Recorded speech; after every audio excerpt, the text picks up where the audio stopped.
The letter was already creased and damp at the corners by the time Maria Keller stepped off the stagecoach in Caldwell, Kansas, in the autumn of 1878, and she held it against her chest like it was the only solid thing left in a world that had gone sideways on her.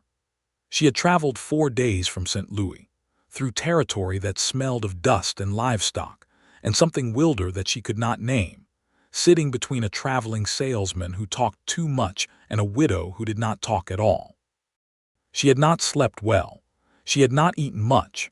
She had read the letter so many times that she had memorized its creases as surely as she had memorized its words. But she still carried it, because the letter was the reason she had come, and she was not a woman who let go of reasons easily. Caldwell in October was a town caught between seasons. The summer cattle drives had mostly ended, and the cowhands who had pushed longhorns up from Texas were either spending their wages at the saloons or drifting south again. The main street was wide and unpaved, and the wind that came off the prairie carried the smell of rain that had not arrived yet. Maria stood on the plank boardwalk in front of the stage station and looked at the town, and the town looked back at her with the particular indifference that small western places reserved for strangers. She was 24 years old, with dark hair that she kept pinned tightly at the back of her neck, because the journey had made everything about her feel unruly, and she was dressed practically for travel in a brown wool skirt and a cream-colored blouse that had been better before 4 days on a stagecoach. She was not the kind of woman who needed people to notice her, but she was the kind of woman who noticed everything. And what she noticed about Caldwell in the first 5 minutes was that it was louder than she had expected, that the saloon 2 buildings down was already doing business despite the early hour, and that she had absolutely no idea where she was going next. The letter was addressed to a man named Daniel Forsyth at a cattle operation 6 miles east of Caldwell on a property known locally as the Forsyth Spread. The letter was from Maria's aunt, Clara Keller, who had written it 3 months before she died of fever in St. Louis, and who had asked Maria with her last coherent breath to deliver it by hand. Clara had been specific about that, not posted, hand-delivered, to Daniel Forsyth himself. Clara had never fully explained why, and Maria had respected the dying too much to press for details she might not get. She asked directions at the stage station from a man with a gray beard who was loading mail bags onto a fresh coach. He gave her a long look that she had grown used to receiving, the kind that measured a woman alone in a strange place, and found the situation slightly irregular. And then he told her that the Forsyth Spread was indeed 6 miles east. Follow the main road out of town past the Salt Fork and look for a stand of cottonwood trees on the left side. Maria thanked him, arranged for her trunk to be held at the station, and went looking for a way to hire a horse.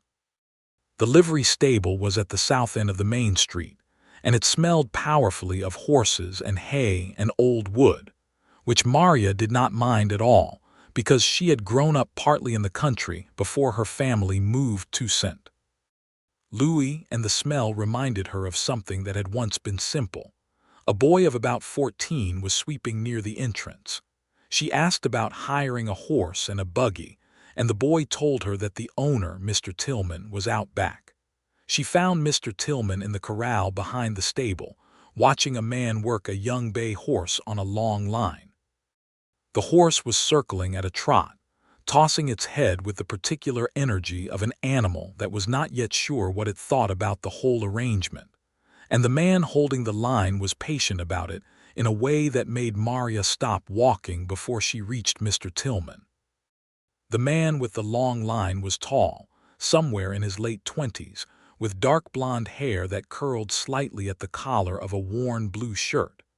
He moved with the horse rather than against it, giving line and taking it back in small adjustments, talking to the animal in a voice too low for Maria to hear from where she stood. He was not performing patience. He simply had it. She watched him for a moment longer than she intended, then turned her attention to Mr. Tillman, who was a short, barrel-shaped man in his 50s with a sunburned face. She explained what she needed. Mr. Tillman sucked his teeth and said he could let her a small buggy and a steady mare for the day, and the price he named was reasonable enough. He also said, without being asked, that the road east had a section near the Salt Fork where the ruts got bad after rain, and that the sky to the northwest did not look entirely trustworthy. Maria looked at the sky and agreed with him about it not looking trustworthy. She said she would take the buggy. "Stephen," Mr. Tillman called toward the corral, "bring Nell up when you finish that circle." The man with the long line brought the bay horse down to a walk, stroked its neck once, and led it to the fence rail. Then he turned and came through the gate, and Maria had the brief, inconvenient thought that he was more handsome up close than at a distance. He had gray eyes and a jaw that had not seen a razor in 3 or 4 days, and he looked at her the way people look at something they have not quite categorized yet. "This is Stephen Shepherd," Mr. Tillman said, in the manner of a man who considered introductions to be largely administrative. "He helps around the livery some mornings. Stephen, get Nell hitched to the small buggy for this lady. Maria Keller," she said, because she saw no reason to wait for further introduction. Stephen Shepherd nodded once. "Where are you headed, Miss Keller?" The Forsyth spread, east of town. Something shifted in his expression, very briefly, like a shadow passing over a field. She would not have noticed it if she had not already been paying attention. He said, "All right," and went to get the mare. Mr. Tillman collected payment and gave her instructions about bringing the rig back before sundown. Maria thanked him and waited near the buggy while Stephen brought out a calm gray mare with a white blaze and began hitching her up. He worked quickly and without unnecessary motion, checking each connection with the automatic care of someone who had done this 10,000 times. "You know the Forsyth place?" Maria asked because the shift in his expression had planted a question in her mind. He did not look up immediately. When he did, there was something careful in his face. "Some. You have business out there. I have a letter for Daniel Forsyth, from my aunt who passed recently. She asked me to deliver it personally." Stephen Shepherd straightened from checking the traces and looked at her directly for the first time with his full attention, and there was something in that look that was not easy to interpret. It was not pity exactly, but it was adjacent to something uncomfortable, and Maria felt the small cold certainty that she was about to receive information she had not planned on receiving.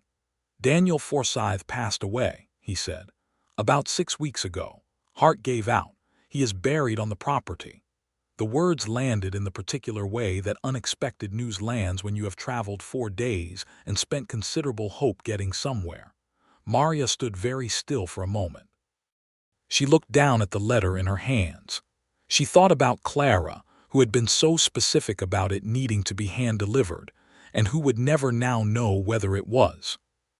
"See," she said, which was not what she felt but was what she had available. "I'm sorry about your aunt," Stephen said. "And about the trip."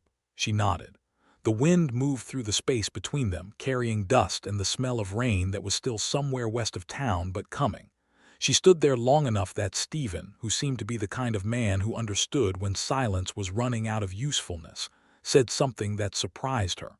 "The property now belongs to my father and my brother and me. We bought it from Forsyth's estate about a month ago.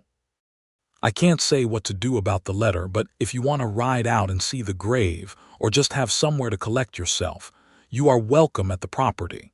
It would at least make the trip have an ending." She looked at him.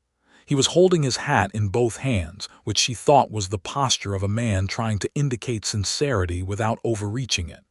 He was looking back at her without looking away, which she appreciated. "You would try to be worth the trip," she said, without quite meaning to say it aloud. He blinked once. Then very quietly he said, "I would try." It was not a grand declaration. It was just a plain statement from a man who appeared to know the difference between what he could promise and what he could not. Maria decided, on the basis of a gray-eyed look and 4 days of traveling and a letter for a dead man, to take him up on it. She drove the buggy herself, because she had told Mr. Tillman she would, and because she was not the kind of woman who needed someone to hold the reins for her. Stephen rode alongside on a buckskin horse that he had saddled up in about 4 minutes. which was a fast 4 minutes for a horse saddling, and she noticed but did not mention it. They headed east out of Caldwell on the main road, with the October sun behind them throwing long shadows ahead, and the clouds moving in from the northwest in a slow, deliberate way that meant business. The prairie east of Caldwell was not the pretty kind. It was the real kind, flat and enormous and grassed with the tawny brown of late season, broken occasionally by low draws and dry creek beds that cut across the road with a casualness that suggested the land had been here considerably longer than the road, and did not particularly care who knew it. Maria had grown up reading about the frontier in newspapers and books that made it sound heroic and large, and it was large, she would grant it that, but heroic was a word chosen by people who did not have to navigate the ruts near the Salt Fork on a cloudy morning. "How long have you been in Caldwell?" she asked, because the silence was comfortable enough, but she was curious by nature. "About 2 years," Stephen said. He was riding a few feet to her left, letting her set the pace. "Came up from Texas with a cattle drive in '76, decided I preferred Kansas to going back. Bought into the Forsyth place with my father when Forsyth's estate came up. My father runs the operation. My brother Frank handles the cattle mostly. I do a bit of everything. Your mother, she passed when I was 14. He said it the way people say things they have long since made their peace with. Fever." "I am sorry," Maria said. "Thank you." A pause, the kind that was not empty. "You came all the way from St. Louis for the letter." "My aunt made me promise. She was very particular about it." Maria adjusted her grip on the reins as the mare picked her way through a rough section of road. "Clara and Daniel Forsyth knew each other, I believe, from a long time ago. She never spoke much about it. In the letter, she called him an old friend, but there was something in how she said it when she asked me to deliver it that made me think it was more than that. A lot of history out here," Stephen said, "that people did not finish writing." She glanced at him.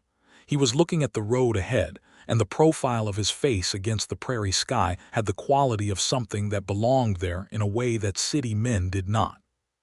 She thought that was a strange and sentimental observation for someone who had known him for under an hour, and she returned her eyes to the road.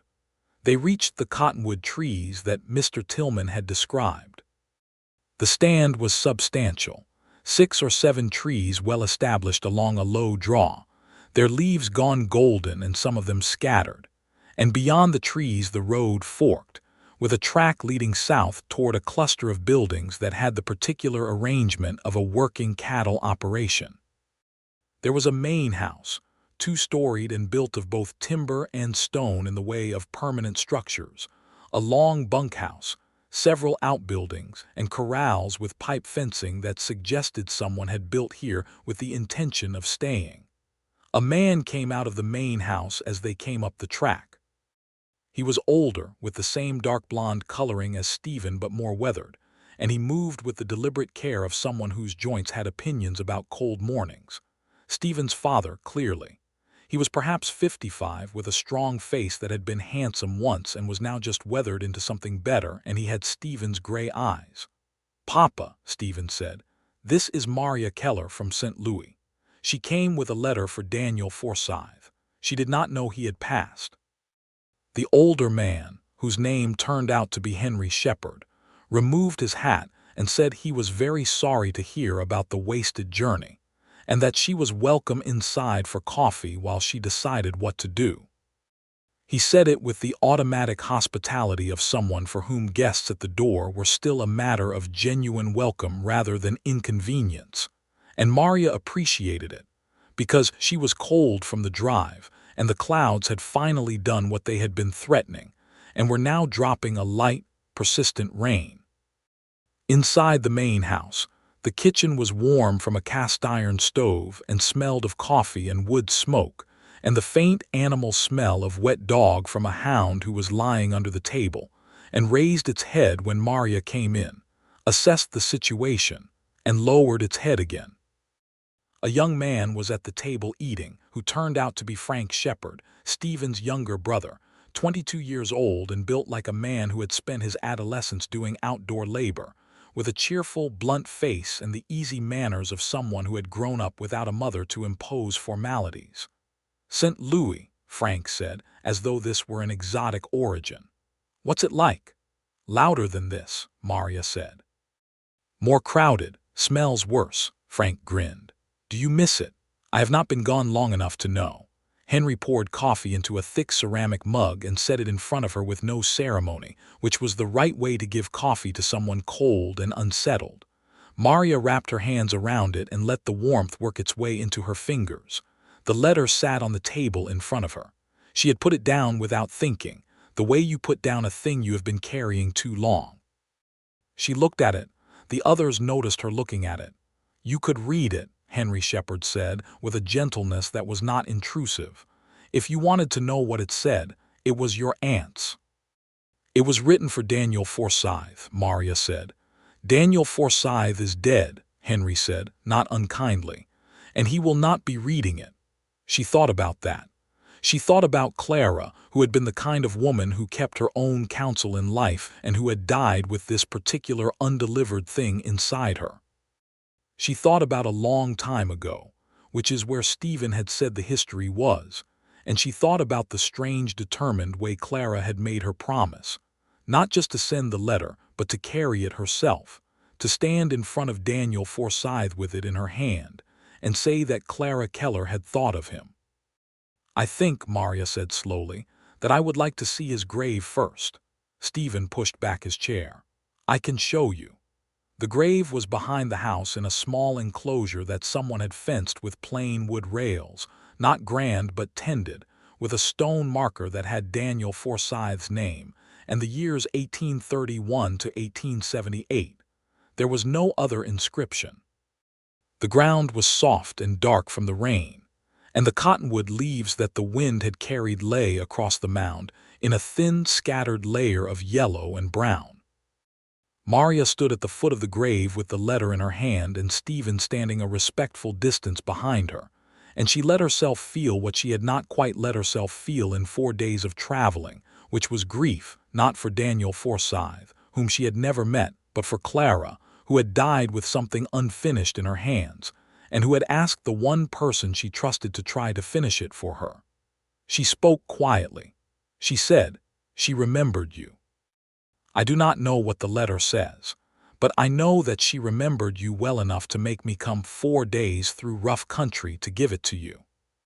And I am sorry that you did not get to read it, and I am sorry that she did not get to know whether she had done the right thing by writing it." She placed the letter on the grave stone, folding it once and setting a small rock on top of it to hold it against the wind. It was not a logical thing to do, but it was the thing that felt true, and she had learned from Clara that feeling true mattered. She stood there for another moment, then turned and found Stephen watching her with an expression that she would describe, if pressed, as something careful being very carefully maintained. He looked, she thought, like a man who understood what he had just witnessed and was not sure what to say about it. "Thank you for bringing me out here," she said. "It was the least that could be offered," he said. They walked back to the house through the rain, and Maria noticed that he had stayed behind her the entire way to the grave and was now walking beside her, which seemed like a small and deliberate shift that she decided she was allowed to notice. The rain settled in properly over lunch, which Henry Shepherd produced from what appeared to be a well-stocked larder, and which was a substantial beef stew that Maria ate with more appetite than she had expected to have. Frank talked about cattle with the enthusiasm of a man who genuinely loved his subject, and Henry asked Maria careful questions about St. Louis and her family, and Stephen contributed to the conversation in the steady, unhurried way of a man who preferred to listen, but was not shy when he had something to say. By the middle of the afternoon, it was clear that the rain was not going to let up, and that driving back to town in a buggy in this weather before dark would be inadvisable. Henry Shepherd said so, with the matter-of-fact directness of a cattleman, who did not consider whether a matter of opinion. He said there was a proper guest room in the house, that she was welcome to it, and that tomorrow morning would offer a considerably drier trip back to town. Maria had not planned on staying, But the rain was real and the road was real, and the stew was warm and the house, for all its plainness, had the quality of somewhere that had been lived in by people who meant to stay, which gave it a solidity she had not been expecting. She accepted the offer. She spent the afternoon at the kitchen table while Henry did figures at the other end, and Frank disappeared to the bunkhouse, and Stephen went back out to the barn to do whatever needed doing despite the rain, because that was apparently what Stephen did. She had her small traveling bag with her from the buggy, and she took out the book she had brought, a volume of Tennyson that had been Clara's, and read, and occasionally looked out the window at the rain, and thought about the fact that she had done what Clara had asked, and now had no particular reason to do anything but go back to St. Louis and figure out what came next. She was not afraid of figuring out what came next. She had been doing that since she was 20 and her father died, and she had taken over managing the household for 2 years while her brother got himself established enough to manage on his own. She was practical and capable and not given to self-pity. But she sat in the Shepherd kitchen and looked at the rain and felt, for the first time in a very long time, that she had arrived somewhere without a next step already calculated, and that feeling was not unpleasant in the way she would have predicted. It was, in a strange way, restful. Stephen came in from the barn just before supper, wet across the shoulders and his boots leaving dark prints on the wood floor. He shed his jacket on a hook by the door, poured himself water from a pitcher and stood at the window drinking it and looking out at the rain with the comfortable silence of a man in his own house. Then he turned and looked at her at the table with her book and he said, "What are you reading?" She showed him the cover. "Tennyson," he said. "My mother had a Tennyson." He said it without sadness, just as a thing that was true. "This was my aunt's," Maria said. He nodded. He came and sat down across from her at the table, which was close enough to be companionable without being presumptuous, and he rested his forearms on the wood and said, "What will you do when you get back to St. Louis?" She thought about the honest answer rather than the easy one. "I have been managing accounts for a dry goods merchant for 2 years. It is steady work. I am good at figures. I expect I will go back to that and find somewhere new to live because I was staying in my aunt's rooms these past months and those are no longer mine." "You do not sound enthusiastic about it." "I am not unenthusiastic," she said. "I am practical about it." "Those are not the same thing." She looked at him. He was watching her with the particular attentiveness of someone who was not asking idle questions, and she felt the small, interesting discomfort of being seen more clearly than she had intended. "No," she said, "they are not." He was quiet for a moment, turning his water glass in his hands. Then he said, "Do you have family in St. Louis?" "My brother Thomas and his wife. My mother passed 4 years ago. My father before that." She paused. "Clara was the last of the family I was particularly close to." He heard the weight in that, she could tell by the way he did not immediately fill the silence. He let it rest for a moment and then said quietly, "I am sorry for that." "Thank you," she said. Henry called supper from the stove, and they moved to the table, all 4 of them, and it was easy, she thought, the way that suppers with people who know how to be together are easy.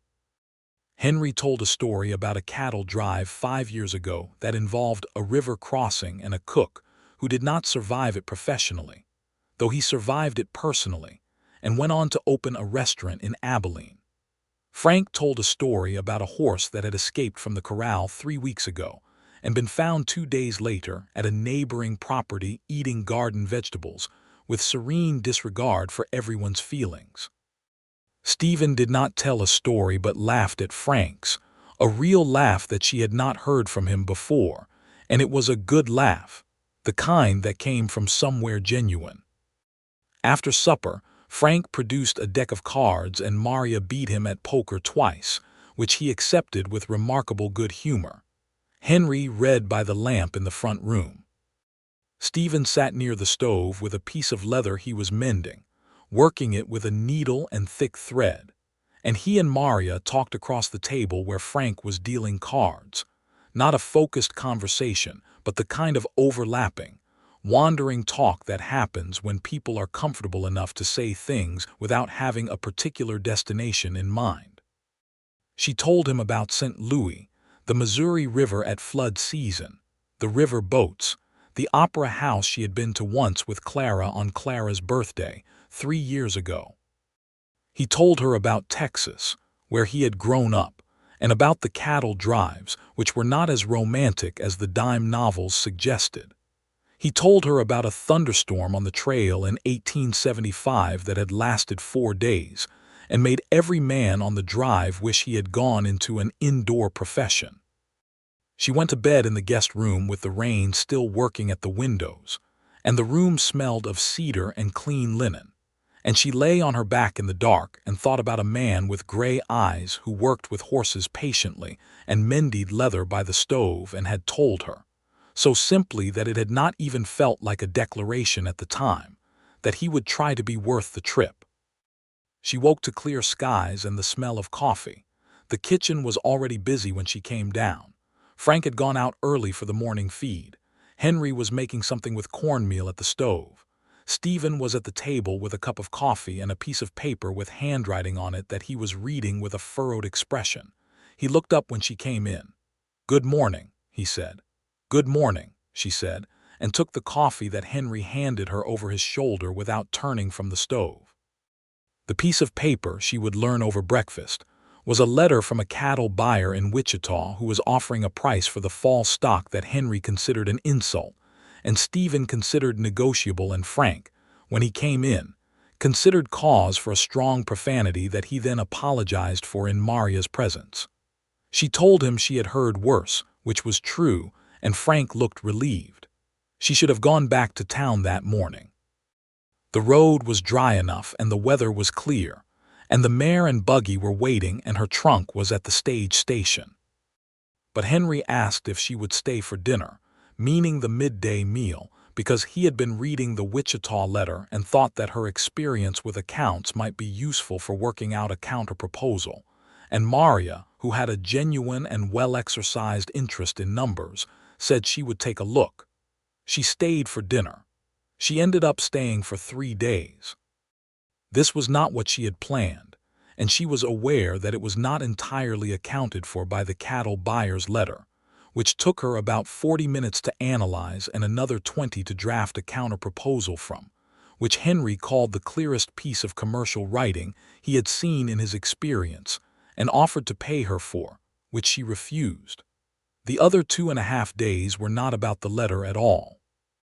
They were about October on the Kansas prairie, which turned out to be beautiful in the way that plain things are beautiful when you are paying attention. All wide sky and tawny grass, and the smell of cold coming and the creak of the windmill, by the water tank turning in a light wind. They were about eating meals with 3 men who had figured out how to live together in a functional and low-drama way after a long time of practice. They were about a dog named Colonel who had decided on the second day that Maria was acceptable and spent the afternoon with his head on her foot. And they were about Stephen Shepard, who she was trying not to think too directly about and failing moderately. He showed her the property on the second afternoon. This was his suggestion, offered neutrally, and she accepted it neutrally, which was the kind of negotiation that neither party acknowledges as negotiation. They rode out on horseback, because Stephen had taken one look at her and correctly assumed she could ride, and he put her on the same calm gray mare that had pulled the buggy, and they went out into the east pasture where the fall grass ran to the horizon, and a group of 50 or 60 cattle watched their approach with the suspicious calm of large animals that knew they had options. "How many head do you run?" she asked. "About 350 right now, more in the spring." He pulled up alongside her to look at the cattle. "The plan is to expand the breeding operation. Less trail driving, more selling from here. It is a cleaner business." "Your father's plan or yours?" "Both," he said, "but I have been pushing harder for it." "Why?" He was quiet for a moment, looking at the herd. A young steer near the fence rolled an eye at him and then went back to grazing with the conclusion that he was unimportant. "Because trail driving is all right when you are 22 and you have nothing to come back to. But it is hard to build anything that lasts when you are moving all the time." She looked at his profile again, which she had been doing more than was strictly necessary since she arrived. "You want to build something that lasts." "I think most people do," he said, "even the ones who pretend they do not." The conversation moved from there to other things. Her childhood in the countryside before St. Louis, which had been genuine and good before the money ran out and the city became necessary. His experience buying the Forsyth property, which had been partly practical and partly the settling of some private argument with himself about whether he intended to stay anywhere or not. The issue of Daniel Forsyth and whether the old man had been happy out here, which Stephen thought he probably had been, in the private, quiet way of men who have put something behind them and built something new with the remaining time. "Do you think she loved him?" Maria asked. She meant Clara. "The letter and 4 days of travel suggest she did," Stephen said. "She never married," Maria said. "She was 48 when she died. She spent her adult life in St. Louis keeping books for a warehouse company and reading novels and making very good pie. She was not unhappy, but she was alone. Some people choose that. Some people have it chosen for them," Maria said. He turned to look at her then fully, the way he had looked at her that first morning in the livery stable when she had said his name and he had not yet decided what to make of her. She held the look. "Did she regret it, coming out here, you think, the trip?" he asked. "I do not know," Maria said. "I think she hoped for something and found something different." "Is that so terrible?" She thought about it honestly. The horse moved beneath her, shifting weight, and the grass moved in the wind, and the sky above them was the particular deep blue of fall in Kansas that she had never seen before, but that felt, in a way that surprised her, like somewhere she had been before. "No," she said. "I do not think it is so terrible." On the evening of the second day, Stephen and Maria sat on the front porch after supper while Henry read inside, and Frank had ridden into town with 2 of the hired hands who came in for the season. The evening was cold enough for a coat and clear enough for stars, and the Milky Way was doing what the Milky Way does when there are no city lights to argue with it, which is to take up most of the sky and make a person feel very small in a way that was not unpleasant. They talked about everything and nothing for the better part of 2 hours, the way you talk with someone when the subject matter has become secondary to the fact of the talking itself. She told him about working as a girl in her grandmother's garden and the particular pleasure of things that grew because you put effort into them. He told her about a stretch of the Kishom Trail in the Indian Territory that he had ridden through at dawn once, before the cattle woke up and started making demands, when the light had been something he could not fully describe and did not want to try to. He said it had felt like being the only person in a painting. "I know that feeling," she said. "I had it this afternoon on the east pasture." He turned to look at her. The porch light was a lamp through the window, amber and unsteady, and in it his face was the kind of warm that faces get in firelight. He said, "I am glad you stayed." "I should go back tomorrow," she said. "My trunk is at the station. My return ticket is for the end of the week." "I know," he said. They sat with that for a moment. "Maria," he said, which was the first time he had used her name without a surname, and she felt it exactly the way you feel the first time someone uses your name like it matters. "I am not a man who does this easily, and I have known you 2 days, which I am aware is nothing." "It is something," she said. He looked at her. "It is something," he agreed. She was waiting for him to say the rest of it, and he was evidently working up to it with the careful deliberation of a man who did not want to say the wrong thing, and she thought, with the particular impatience that is not actually impatience but its own kind of hope, that she could wait for him to get there. "I would like to write to you," he said, "if you are willing, when you get back to St. Louis." She looked at the stars for a moment. Then she said, "I would like that."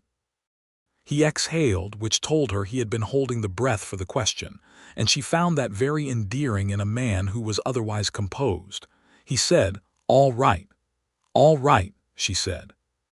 They stayed on the porch for another hour after that, and the conversation was easier than before, lighter, the way conversation gets when something that was wound up has been released. And when she finally went inside to bed, she walked past Henry Shepherd, who was reading in the front room, and he looked up over his book and said nothing. But she thought the expression on his face was the expression of a man who was quietly satisfied with the way the evening had gone. She went back to Caldwell the next morning and retrieved her trunk from the stage station and took a room at the town's best hotel, which was not much, but it was clean. She had 2 more days before her stage back east. She thought about how to spend them and decided that if she was going to be in Caldwell for 2 more days, she should learn what there was to know about it, on the principle that knowledge was always useful even when you were not sure useful for what. She walked the town. She went to the general store and talked to the woman behind the counter, a Mrs. Harriet Boone, who had been in Caldwell for 4 years and knew everyone and everything, and had opinions about all of it, which she shared freely and without excessive prompting. She told Maria about the town's establishment as a cattle shipping point, about the railroad connection, about the periodic disorder that came with the end-of-drive season when cowhands arrived with wages and enthusiasm and sometimes firearms, about the ongoing effort by the town's more settled residents to become something more than a cattle town, with a proper school and a church, and the general infrastructure of permanence.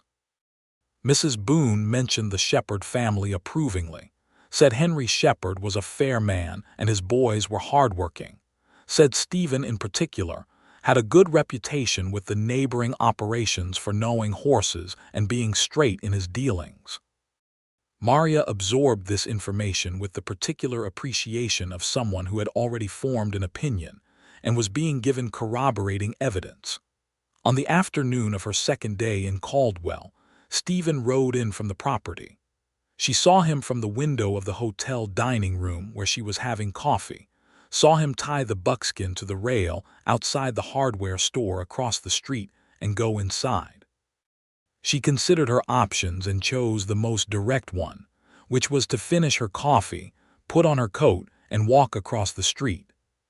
He came out of the hardware store with a paper bag of something and nearly walked into her, which produced a moment of mutual startlement on the plank boardwalk, the first ungainly moment either of them had had in each other's presence, and she thought it was wonderful. "I was coming to find you," he said, recovering himself. "I was going to leave word at the hotel." "I have saved you the trouble," she said. He looked at her with the direct gray eyes. The main street of Caldwell was doing its ordinary business around them. A wagon going past, 2 horses at the rail in front of the saloon, a man in a good suit coming out of the telegraph office looking pleased with himself. Stephen Shepherd and Maria Keller stood on the boardwalk and looked at each other in the October afternoon light, and he said, "I wanted to say goodbye properly, not through a letter to the station." "I leave on tomorrow's first stage," she said. "I know." He shifted the paper bag to his other hand. "I also wanted to say that the offer stands. The writing, I meant it." "So did I," she said. "Good," he said. And then, with the resolution of a man who had been arguing with himself about something and had apparently reached a conclusion, he said, "Could I take you to dinner tonight? At the hotel, in a proper capacity?" She smiled, which she had been doing more often in the past 3 days than she had done in the past 3 months, and she said yes. Dinner was at the hotel's small dining room, which had 6 tables and a menu that was limited but well executed, and she wore the best dress she had brought, which was blue wool and better suited to St. Louis society than the Caldwell Hotel dining room, but was what she had.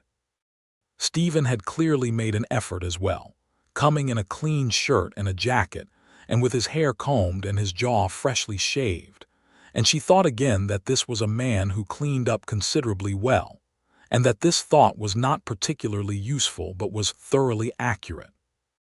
They talked for 3 hours. The food came and went, and coffee came, and the dining room emptied around them, and the woman serving gave them the kind of patient looks that suggest the table is needed, but the occupation of it is being tolerated out of some sympathy for the evident circumstances. They talked about everything they had not gotten to on the porch, about plans and histories, and the things that people carry without intending to. He told her about the year after his mother died, which he had spent largely outdoors doing the kind of physical work that keeps grief at a manageable distance.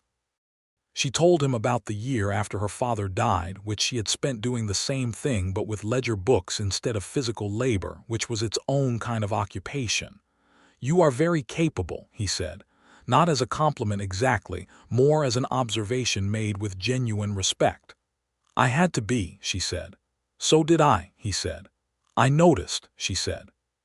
He reached across the table and took her hand, which was lying near her coffee cup, and she let him, because she had been wanting him to for approximately 48 hours, and she was not given to pretending she did not want what she wanted.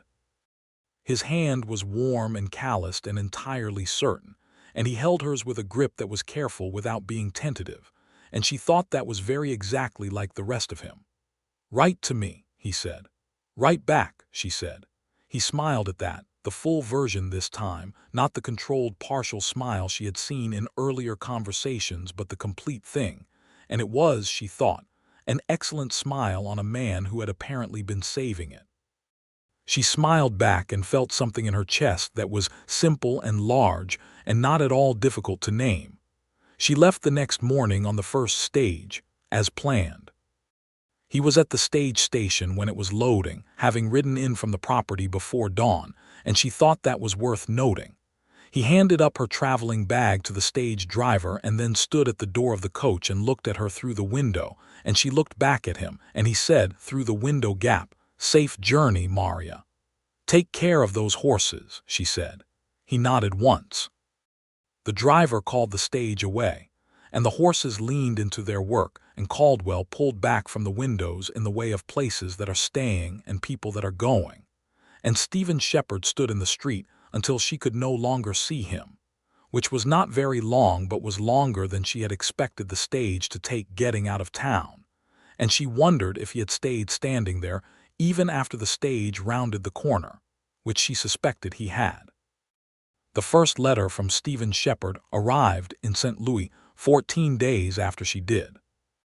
She had written first, on the second day after returning, a 2-page letter that she had rewritten once because the first version had been more direct about how the trip had affected her than she thought was appropriate for a first letter, and the second version was more measured while still, she hoped, being clear.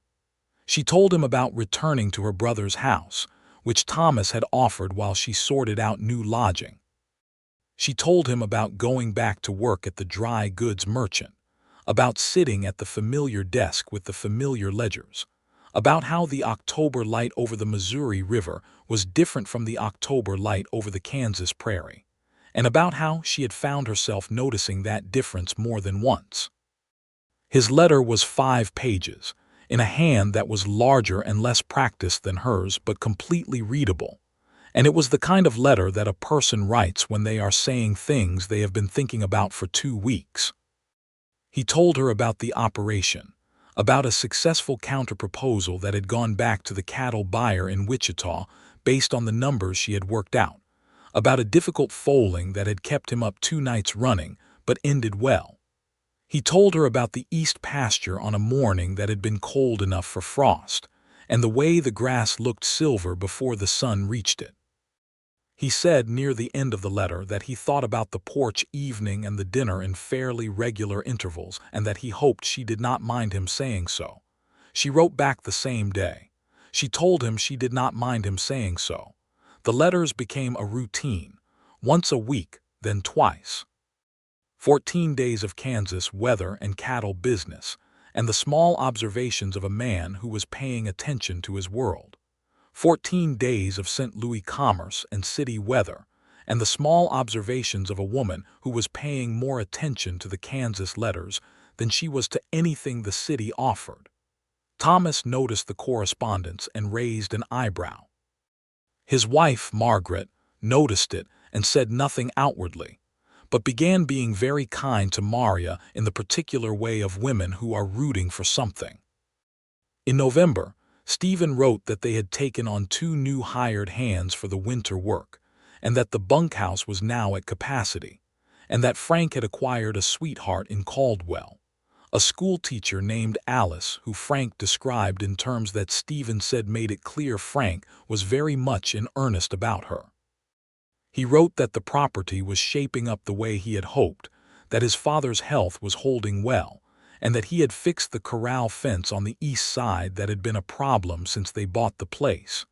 Near the end of the letter, he wrote, "I find myself wanting to know what you think about things. I find myself saving up observations to put in these letters. I wanted to be honest with you about that." She read that passage 4 times and then sat for a while with the letter on her lap and thought about the nature of honesty as an act of courage, which it is, and about the fact that she had been doing exactly the same thing, saving observations, and had been not quite saying so. She wrote back that she was saving up observations too. She wrote that she had bought a small notebook for the purpose. She wrote that she did not know exactly what to do with this, only that she thought about Caldwell more than she thought about most things in St. Louis, and that she thought about a particular gray-eyed man more than she thought about Caldwell. In December, Stephen's letter arrived with a question at the end. He wrote that he knew it was a considerable thing to ask and that he did not want to presume, but that he would like her to come back to Caldwell, not on an errand this time but for its own sake, and that he would like to show her the property in winter, and that he would like, if she was willing, to have a proper and intentional time together so that they could both see what was real and what was just the shape of letters and distance. Maria put the letter down and looked out the window at the December snow on the St. Louis street and thought about it for exactly 1 day. Then she wrote back yes. She arrived in Caldwell in the first week of January, 1879, on a morning so cold the air had crystals in it. The Prairie in January was nothing like the Prairie in October. It was the kind of cold that was serious and clean, and completely indifferent to whether you were from the city or the country, and the snow lay in long shallow curves across the grass like something that had been placed with care. Stephen was at the stage station when she arrived, which she noted again, and he had brought a covered sleigh instead of a wagon, which was, she thought, a thoughtful choice. He helped her down from the stage and shook her hand, which was formal, and then looked at her for a moment and said, "I am very glad you came," which was not formal at all. "I am glad to be here," she said, and meant it in all the ways that a sentence can mean something. They drove out to the property in the sleigh with the blanket across their knees and the horse blowing white breath into the cold air, and the Prairie in January moved past them in its winter configuration, silver and quiet and enormous. She told him about the journey and he told her about the property and the winter, and somewhere along the road east of town, she realized that the ease she had felt in October had not been circumstantial. It was still there. It was the same ease. They simply knew each other now with the additional density of 2 months of letters, which is a different kind of knowing than face-to-face but is still knowing, and the two kinds together were a considerable thing. Henry Shepherd welcomed her back to the house with the warmth of a man who had been hoping she would return, and was satisfied to be proved right about it. Frank was there too, with a brightness about him that had the specific quality of someone in love, and he told her about Alice, the school teacher, with the same unstoppable enthusiasm that Stephen's letters had described, and she was charmed by him the same way she had been in October. She stayed 2 weeks this time. The first week, she and Stephen worked together on a project that Henry had been meaning to address for months, which was the complete reorganization of the operations books, which had been kept in a system that was functional but not clear, and which had several categories of expense that were inconsistently recorded in a way that was going to cause problems at tax time. Maria took it on with genuine pleasure, because this was work she was good at and because organizing things in partnership with someone was its own kind of intimacy. Stephen sat with her 2 afternoons and went through everything, answering her questions about what certain entries meant, and she explained to him what she was doing and why. And at the end of the first afternoon he said, "I understood about 2/3 of that," and she said, "That is all you need," and he laughed. The second week, the work was done and the January cold had not broken, and the days were short and the evenings were long, and they spent them together in the way that people spend evenings when there is nothing else pressing except the desire to be in the same room. They played cards. They read by the fire, sometimes the same book passed back and forth, sometimes their own books. They talked, the wandering, inexhaustible kind, and she told him things she had not told anyone in St. Louis, and he told her things he had apparently not told anyone in Caldwell, and the private accumulation of them was something she thought about afterward as the most important part of those 2 weeks. On the 9th day, they walked out to the east pasture in the late afternoon when the sun was low and the snow was orange gold, and the cattle were grouped together in the way of animals that have figured out warmth through proximity, and he stopped walking and turned to her and said, without preamble, "I love you." He said it the same way he had said everything important, directly and without decoration, and she stopped walking too and stood in the orange-gold winter light of the Kansas prairie, and felt the thing she had been feeling for 2 months resolve itself into something clear and uncomplicated and entirely sure. "I love you too," she said. He took her face in both hands, which were warm through his gloves and hers, and kissed her, and the cattle paid absolutely no attention, and the sun kept going down at its customary pace, and Maria Keller stood in the snow on the east pasture of the Forsyth spread, which was now the Shepherd property, and thought that arriving somewhere without a next step calculated had turned out to be the very best navigation she had ever done. She went back to St. Louis at the end of the 2 weeks because she had things to settle, and she was not the kind of person who left things unsettled. She gave her notice at the dry goods merchant, who was unhappy about it but accepted it. She spoke to Thomas, who had known since November from the frequency and the way she read her letters that this was coming, and who was good about it, saying only that he wanted her to be sure, and that she was a long way from family, and that he meant the first but not the second as an objection. She told him she was sure. His wife Margaret cried a little, which she said was not a sad crying but a happy one, which Maria chose to believe. She sold or gave away or packed the things that needed deciding, which took 3 weeks of efficient and occasionally bittersweet work, because the last room she packed was Clara's room, still full of Clara's things, and that took longer than any of it. She wrote to Stephen every day during those 3 weeks. He wrote back every day. The letters in those final St. Louis weeks were different in character from the fall letters, less careful, more direct, full of the accumulated ease of people who have stopped negotiating and started planning. He wrote about the house, about a bedroom they could clear out for her use of the better light, about a chair he had built from a wood plan his father had from a magazine, about the dog Colonel who had apparently asked after her in whatever way dogs ask after people, which Stephen described as staring at the door. She wrote about packing Clara's books, which she was bringing most of with the Tennyson, and about the Missouri River in February, and about her last dinner with Thomas and Margaret, and about the fact that she was ready. She arrived back in Caldwell in the first week of March, 1879, when the snow was retreating and the prairie was beginning its spring transformation, and this time she arrived with her trunk and 3 boxes of belongings, and the understanding that she was not going back. Stephen met her at the stage station on the same buckskin horse, and this time he did not shake her hand.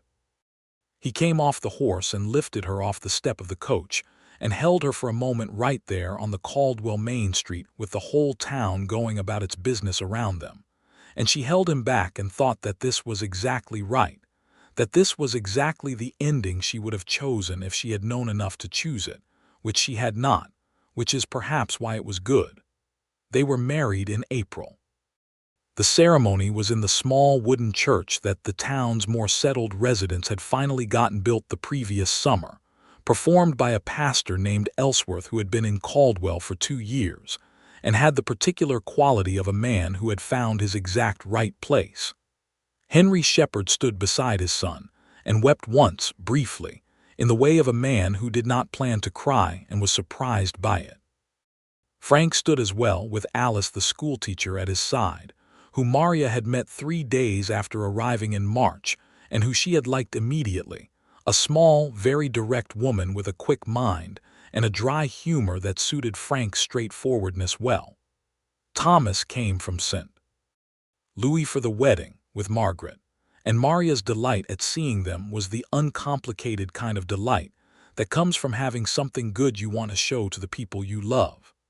Thomas rode out to the property the day before the wedding and walked the east pasture with Stephen for an hour while Maria and Margaret sat in the kitchen with Henry and had coffee and an extremely thorough conversation about the practical operations of the household. When Thomas came back and he sat down at the kitchen table and said, "Good property," and that was Thomas's version of a blessing, which was adequate. The wedding itself was simple and genuinely warm. The church was full, which surprised Maria because she had only been in Caldwell for a month and knew perhaps 15 people. But Stephen had been in Caldwell for 2 years and knew everyone. And Caldwell was the kind of town where weddings still meant something, where people came because a wedding was the community staking a claim in the permanence of itself. Mrs. Harriet Boone from the general store was there in the front row and nodded at Maria with the expression of a woman whose assessment had been favorable from the start and who expected to be credited for it. And Maria gave her a smile that acknowledged the assessment. They said their vows in the plain language of the time, promising the things that people promise when they mean them, and Stephen put a ring on her finger that he had ordered from a catalog in December, and that had arrived in February, and that he had kept in his jacket pocket since then, which she found out later and which she thought was entirely characteristic. He looked at her through the whole ceremony with the same direct gray attention that had been there from the livery stable on the first morning, and she looked back at him, and it was a very good thing to look at. The spring of 1879 was the beginning of a life that was full and specific and genuinely good. Maria took over the operations books formally, which freed Henry from a task he had managed but never loved. She was quick and thorough, and found 2 places in the first 3 months where money had been leaking through imprecise accounting, both of which she fixed with the calm efficiency of someone who genuinely enjoyed this work. Henry, who had initially been concerned in the abstract about bringing a city woman into a working cattle operation, was converted completely by the time she had produced the first properly formatted quarterly report, which he said was the clearest financial document he had held since a man in Texas had done their books 20 years ago. She also found, in the spring, that she liked the cattle, not in the sentimental way of someone who had not grown up with livestock, but in the practical, observational way of someone who found all systems interesting, and a cattle operation was a system, with its own logic and seasonality and failure modes and moments of genuine satisfaction. She learned the names of the animals that had names, which Stephen had for the breeding stock, and she learned the rhythms of the year, which calving season was, and when to expect the buyers and what the summer grass needed to stay productive. She and Stephen built a life that was work and partnership in equal parts, which is the best kind of life. He was on the property from before dawn, and she was in the office that they had made from the second front room, and they came together for meals and for the evenings, and for the long Sunday rides that became their tradition, going out onto the prairie in whatever weather the season offered and riding together until they had said everything they wanted to say, and some things neither of them had expected to. She talked to him about Clara often, about what she thought the letter had contained, and he listened in the way he always listened, which was complete and without hurry. One Sunday in May, she took the Tennyson to Daniel Forsythe's grave and read aloud from it for a quarter of an hour, which she told Stephen about when she got back. He said that seemed right. She thought so too. In June, Frank and Alice were married in the same church, and it was a happier occasion for having had Maria and Stephen's wedding to establish the tradition, and Alice moved into the house and immediately reorganized the kitchen with the brisk authority of a woman who taught third-grade children all day and had opinions about efficient spatial management. Henry thought this was wonderful. Frank thought it was wonderful. Maria thought it was wonderful. Stephen said nothing about the kitchen but was observed using it more effectively afterward, which Alice took as the compliment it was. Henry's health, which had been fine through the spring, showed some difficulty in the summer, a persistent tiredness and a pain in his chest that came and went. Maria was the first one who noticed the pattern because she was systematic about noticing things, and she told Stephen, who spoke to his father, who resisted for 2 weeks and then went to see the doctor in Caldwell, who said it was his heart working harder than it should and that he needed to reduce his workload, and that if he did he could expect to do well for a considerable time to come. Henry took this instruction seriously, which surprised everyone who knew him, but Maria thought it did not surprise her, because Henry Shepherd was a man who had built something and meant to stay long enough to see it continue. The fall of 1879 was when Maria knew she was expecting their first child, and she told Stephen on a September evening on the front porch in exactly the same place where he had asked her to write to him the previous year, which she had not planned but which seemed right once she realized where she was. He was quiet for a long moment after she told him, and then he reached over and took her hand, the same way he had at the dinner table in October with the same careful certainty, and he said, "I am very happy about that." "So am I," she said. "Is everything all right? Are you well?" "I am perfectly well," she said. "I am healthy and capable, and the only thing that has changed is that I am less interested in the smell of coffee in the morning." He laughed, the full real laugh, and squeezed her hand, and she leaned her head against his shoulder on the porch with the October stars coming out above the prairie, and he put his arm around her, and they stayed there for a long time while the night came in from the east, and the cattle settled, and the windmill turned in Caldwell, 6 miles west, glittered faintly against the dark. Henry was the first person outside them to know. He said, quietly, that Clara would have been glad to know about this, which was a thing he had no reason to say unless he had been thinking about Clara and the letter and the whole chain of what had happened, and Maria looked at him and said, "Do you know what was in the letter?" And Henry said, after a pause, that Daniel Forsythe had once told him in his last weeks that he had loved a woman in his youth who had chosen differently, and that he had always wondered about the choosing, and that he hoped she had been happy. Henry said that the letter, whatever it said, would have answered that question, and that maybe it had been answered anyway, in the way that things sometimes are, by what had come after. Maria thought about that for a long time. She thought about Clara, 48 years old, dying in a St. Louis bed, asking her niece to carry a letter 4 days west into the territory. She thought about what might have been in the letter, which she would never know now, and she thought about the fact that she was sitting on a porch in Kansas, carrying a child, married to a man who made her feel that she was exactly where she was supposed to be, and that this was a chain of events that had started with Clara's unfinished history and ended with Maria's beginning, and that the two things were connected in the way that the past and the present are always connected, not in straight lines but in the strange, oblique way of rivers that go somewhere by first going somewhere else. She thought it was not a bad inheritance. Their son was born in May of 1880, in the house on the Forsythe spread, with the help of the doctor from Caldwell and Henry Shepherd, who stayed in the front room, and wore through a good deal of floor with his pacing, and Frank, who stayed outside with the cattle, because he found the situation alarming.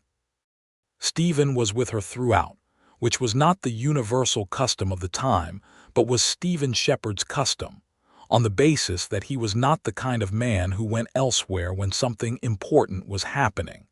They named the baby James Henry Shepherd, James for her father and Henry for his. He was a very good baby, by which she meant that he was healthy and loud and interested in everything, which is the right temperament for a life on the Kansas prairie. Henry Shepherd held him on the first afternoon and said nothing for several minutes, and then said, without looking up from the baby's face. "He has your eyes, Maria." Which was not quite true because James's eyes were still the undecided gray-blue of a newborn, but she thought Henry meant something larger by it, and she said, "He will have good eyes then, whatever color they settle on." The summer James turned 1. There was a drought that hit the region hard and made the cattle operation genuinely difficult for 3 months, with the grass going dry and the water in the secondary tanks running low. And Stephen spent long days managing the herd's access to the remaining water and supplementing feed. And Maria spent long days managing the accounts to find where the margins could flex without breaking. They worked through it together, practically and without excessive despair, which is the only way to work through things like a drought. And when the rain came back in September, it came back seriously, and the grass recovered with the emphatic rebounding quality of prairie grass, which has been returning after drought for 10,000 years and considers itself equal to the task. Frank and Alice had their first child that same September, a daughter named Clara, and when Alice said the name, Maria felt the gift of it with a fullness that surprised her, because she had not expected anyone to carry that name forward, and it turned out it mattered considerably that someone would. She told Alice that plainly, and Alice said that she had known about Clara from what Maria had told her, and that it had seemed right. And Maria thought that Alice was exactly the right person for Frank, and exactly the right addition to the family. Henry's health was better in the fall of 1881 than it had been in the summer of 1879, because he had taken the doctor's instructions seriously, and had handed over the physical work systematically to Stephen and Frank, and let himself become the operations advisor and observer rather than its primary laborer, which turned out to suit him in a way that surprised him and no one else. He spent his better days doing things he had not had time for in 40 years of cattle work: reading, corresponding with old friends, teaching James, who was 18 months old and highly educable, to recognize the various birds that came to the water tank. The letters from Thomas in St. Louis came regularly and were full of the solid, ordinary news of a settled life, a second child for Thomas and Margaret, a house they had bought on a better street, the news of people Maria had known in the city who had gone various directions. She wrote back with equal regularity and with genuine warmth, because Thomas was good and she was glad to know him at a distance with the uncomplicated affection that distance sometimes makes possible between siblings who love each other, but did not always find shared space easy. In the spring of 1882, something happened that was small but felt large. Maria was going through a box of old papers that had come with the Forsyth property and had been sitting in the back of a storage room since the purchase, never fully sorted.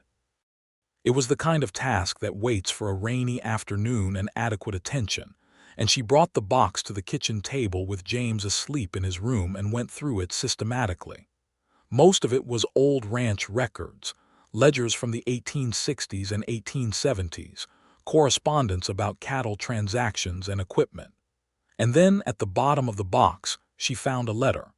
It was addressed, in a hand she recognized immediately, to Daniel Forsyth. The postmark was from 1869, from St. Louis. It was opened, read, and carefully replaced in its envelope, and it was from Clara Keller. She sat very still for a moment with the letter in her hands. She was aware that what was in the envelope was private, was the property of people who were both dead, was a thing that Clara had probably assumed Daniel Forsyth had either kept in a private place or destroyed. And yet here it was, in a box of papers that had come with the property, surviving all the things that had happened since 1869 by the simple method of being in a box in a storage room. She thought about it for a long time. She thought about a woman who had died at 48 with something unfinished in her hands. She thought about the letter that she had placed on the grave in the October rain, which was gone now, its words unread by anyone living. She thought about what Henry had told her, about Daniel Forsyth wondering whether she had been happy. She opened the letter. It was 3 pages in Clara's handwriting from 1869, and it was a love letter, written by a woman of 38 to a man she had known when she was young, written with the clarity and composure of someone who had thought about what they wanted to say for a long time. Clara wrote about having heard that Daniel had gone west and was raising cattle in Kansas.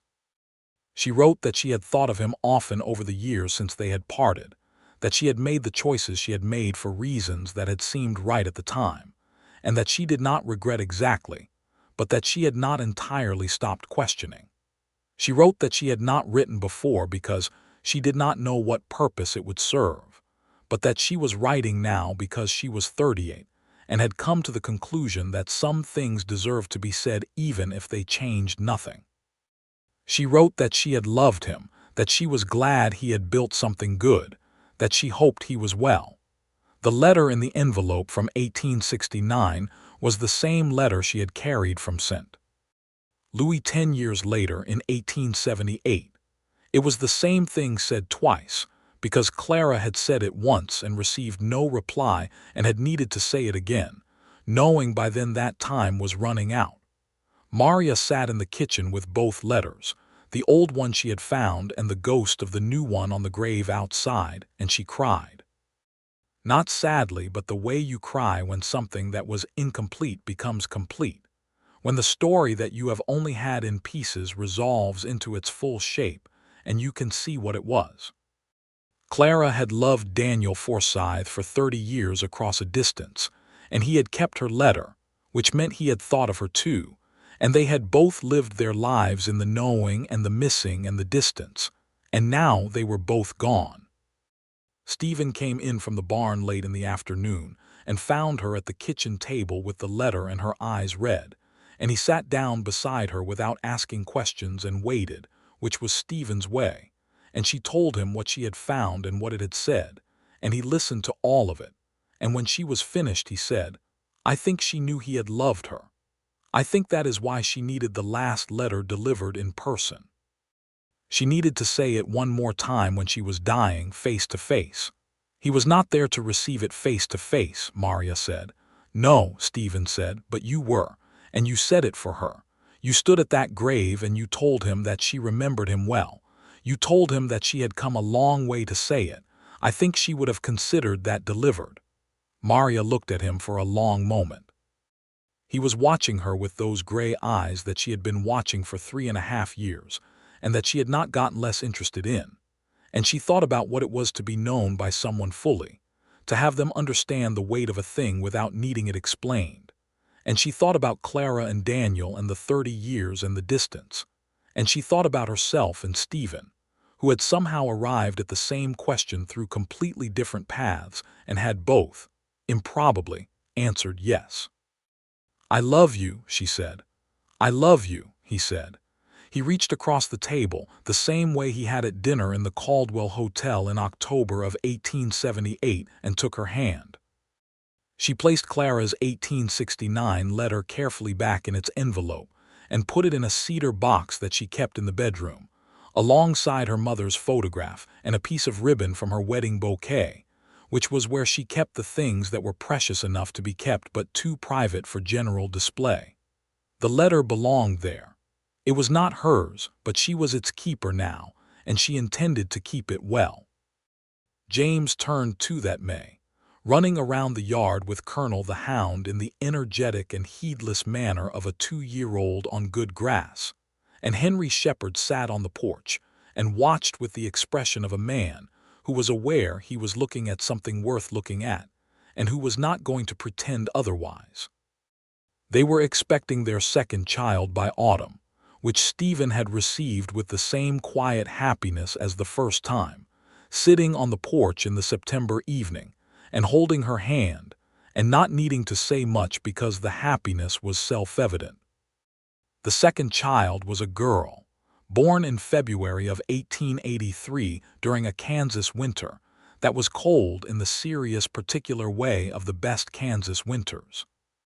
They named her Clara Rose Shepherd, and when Maria first held her in the early morning with the frost on the windows and Stephen's arm across her shoulders and James asleep in his room, and the house warm around them.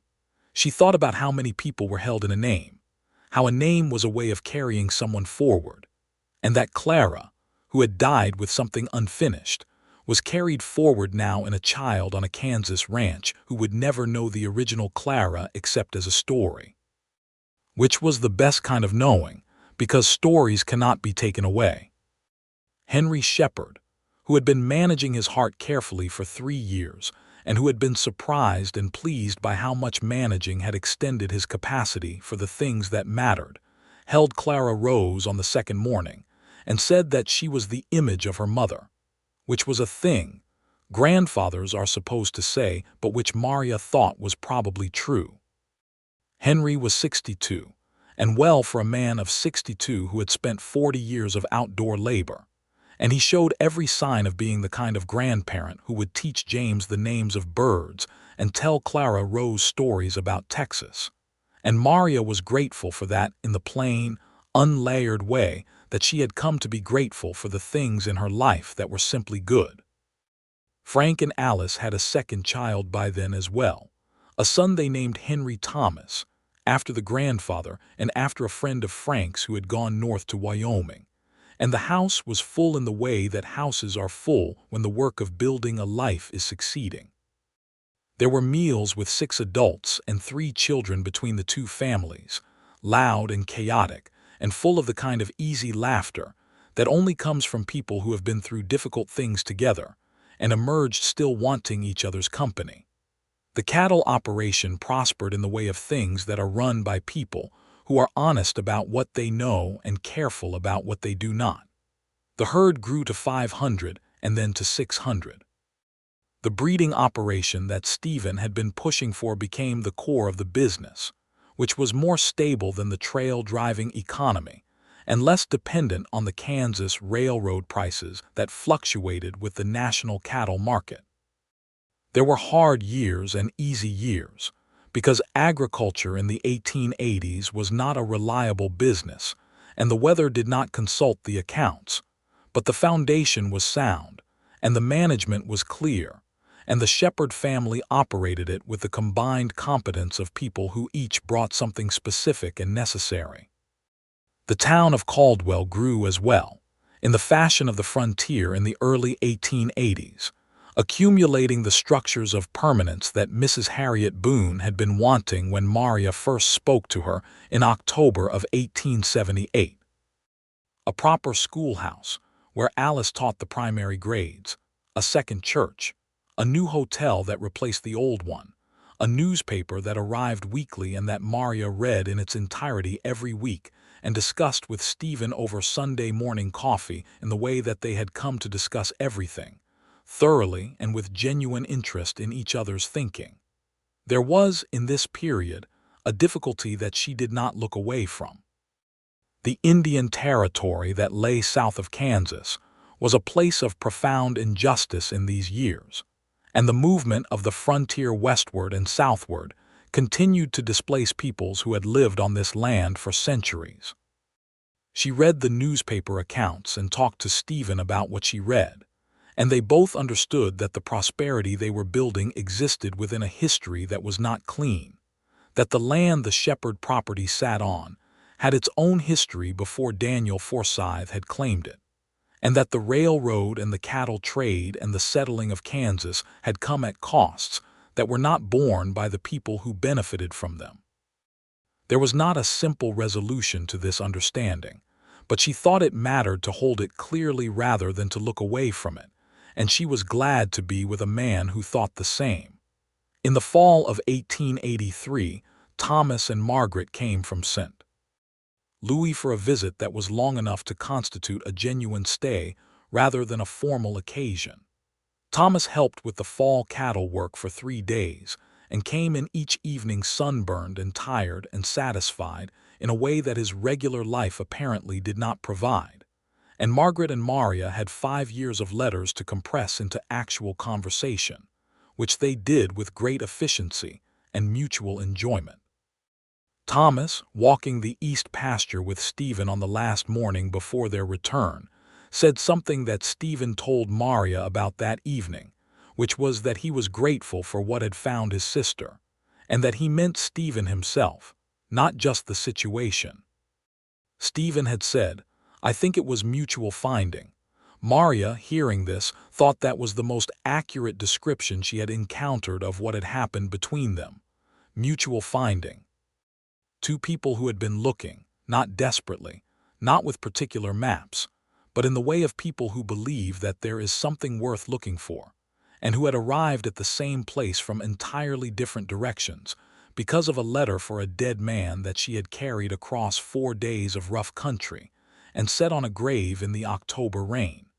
She thought Clara would have appreciated the poetry of it. James was 4 and Clara Rose was 1, and the house was full, and the grass was good, and the winter of 1883 came in with the clean cold of a place that knew what winter was supposed to be. And on the last day of December, when the year was closing, Stephen built a fire in the front room and put James to bed and settled Clara Rose, and came to find Maria where she was sitting with Tennyson in the chair near the window, reading by the lamplight, with the snow coming down outside in the soft, determined way of snow that has decided on an evening to itself. He sat down in the other chair, and she looked up from the book, and they looked at each other across the lamplight. This man with the gray eyes who had tried to be worth the trip, and who had succeeded considerably beyond the original terms of the attempt. And she thought of the stagecoach in October of 1878, with the letter pressed to her chest, and the 4 days of rough country behind her, and a town ahead that she had never seen. She thought of a livery stable and a long line and a bay horse, and the first time she had heard his voice. She thought of a grave in the rain and a porch in the stars and a kitchen table, and a letter from a dead woman to a dead man that had somehow led 2 living people, through the circuitous and wholly unpredictable mechanism of grief and chance and human stubbornness, to a front room in Kansas with a fire going and children sleeping and everything that mattered exactly where it should be. "What are you reading?" he asked, the same question from that first October afternoon. She showed him the cover. "Tennyson," he said, the same way he had said it then. She smiled at him across the lamplight. He smiled back. Outside, the snow came down on the Kansas prairie, on the east pasture, and the cottonwood stand, and the grave of Daniel Forsythe with its stone marker, and the winter grass with Clara's letter long since returned to the earth, and the windmill turned in a cold wind that came from the north and went south toward Texas, where a man named Stephen Shepard had once been young before he came north and stayed, and where a woman named Maria Keller would never live but would always, in some private way, think of as the beginning of the road that had brought her to the one place she wanted to be. She closed the book. She reached across the space between the chairs and held out her hand. He took it. The fire burned and the snow fell and the year turned, and it was a good life, built on the foundation of a letter delivered and a man who had offered, simply and sincerely, to try to be worth the trip. He had been. He was. She had not the slightest doubt that he would go on being. And in the morning, there would be coffee and the ledgers and the horses in the corral and James asking questions about the snow, and Clara Rose learning to say her father's name, and Henry on the porch watching the new year come in over the prairie, and Frank and Alice next door with their own fire going and their own children sleeping, and the whole working enterprise of a life that had been built carefully and kept well, and Maria Keller, who was Maria Shepard now, would sit at the kitchen table with the first coffee of the new year and look out at the January prairie and feel, as she felt every morning that she thought to pay attention, that arriving somewhere without a next step calculated had been the best possible way to find the only next step that had ever truly mattered.